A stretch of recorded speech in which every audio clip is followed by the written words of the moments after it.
అంటే అలసిపోయినాం అనుకుంటా చెప్పి, దాని బదులు చెప్పకుండా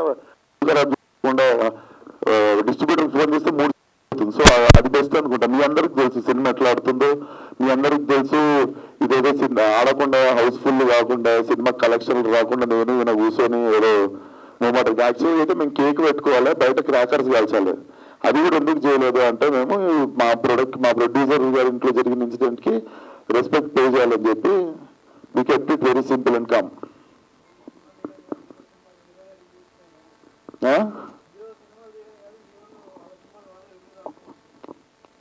ఒకసారి పబ్లిక్ కూడా ఎప్పుడు సార్ హీరోలు సినిమాలు తీయడం కాదు, హీరో సినిమాకి హీరోనే రివ్యూ రాసుకోవాల్సిన పరిస్థితి వస్తుంది అంటున్నా.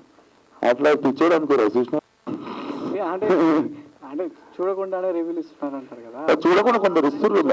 ఏంటి అంటే అది అక్కడ నుండి వచ్చిన మాటనే కదా. నేను ఇక్కడ కూర్చొని అట్లా చెప్తే నాకు నా మీద జాలి చూపిస్తారు, అది ఇదని చెప్పి నేను అది ఆ పదం కూడా వాడలే. అది మీ దిక్కు నుండి నేను నోరు తెరిచి కూడా చెప్పలేదు. మీరే అన్నారు చూడకుండా కూడా కొందరు రివ్యూలు ఇస్తారేమో అని మాకు అనిపిస్తుందని మీరన్నమాట. అది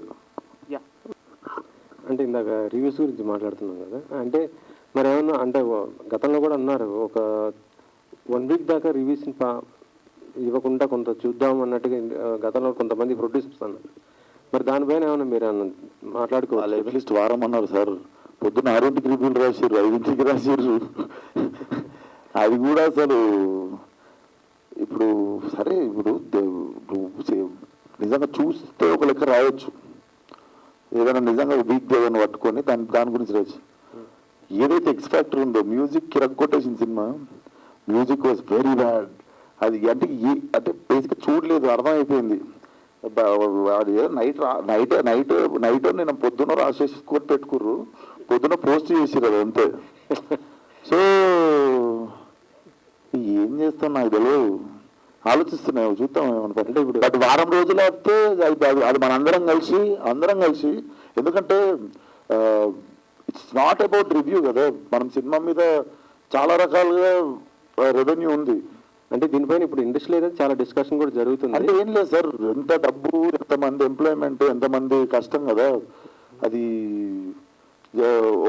అంటే రివ్యూలు కూడా ఎట్లున్నాయంటే, చిన్న చిన్న రివ్యూ రైటర్స్ ఉన్నారు కదా, వాళ్ళు ఏం చేసేస్తారంటే ఫస్ట్ వాళ్ళకంటే సీనియర్లు పెద్దోళ్ళు దాన్ని చూసుకుంటే కూడా దానికి దగ్గరలో వేసేస్తారు. మనం దానికంటే దగ్గర లేకపోతే మనది వాళ్ళంత పెద్ద కాదనుకొని అది ఏందో అది అర్థం కాని పంచాయతీ. అది కానీ మాట్లాడాలనుకోలేదు సార్. నాకు కూర్చొని నా ఆడియన్స్కి థ్యాంక్ యూ చెప్పాలని ఉండే.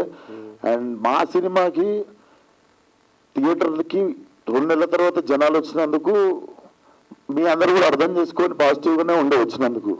So I just wanted to keep it very simple and లౌడ్గా ఉండొద్దు అనుకున్నాం.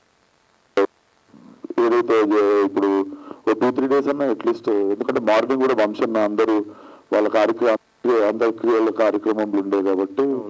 సో అసలు పెట్టొద్దు అనుకుని లాస్ట్ మినిట్లో ఇంకా లేదు పెడదాము, ఎందుకంటే we have to thank audience first. మనం ఎంత వద్దనుకున్నా మళ్ళా ప్రతిసారి మనం హోప్ చచ్చిపోయినప్పుడల్లా ఆడియన్స్ మనకి తిరిగి లేదు మేము వస్తాం, మంచి సినిమా అయ్యి మేము థియేటర్కి వచ్చి చూస్తాం, రివ్యూలు బాగాలేకపోయినా వచ్చి చూస్తాం అన్నంత చేసిన వాళ్ళకి మనం వచ్చి థ్యాంక్స్ అన్న చెప్పాలి.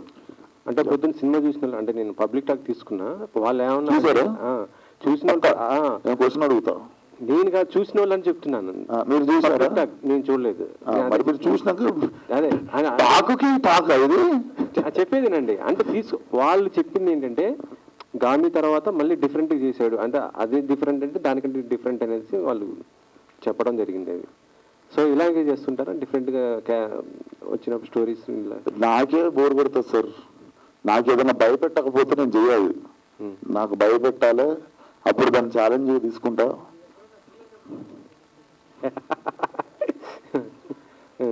ఆబ్వియస్లీ సార్, తెలుసు మీ అందరికి తెలుసు, పెట్టుకున్నా అంటే పెద్ద పంచాయతీ పెట్టుకుంటాం, ఏదో భయపెట్టేది లేకపోతే చేస్తారా అనేదే పెట్టుకుంటుంది అన్న. అంటే విశ్వక్ సినిమా వస్తుందంటే మాత్రం డిఫరెంట్ ఇండస్ట్రీ కాదు మొత్తం ఆడియన్స్ అందరూ కూడా వెయిట్ చేస్తున్న పరిస్థితి ఉంది, అదైతే గ్యారంటీ. అది thank you so much sir.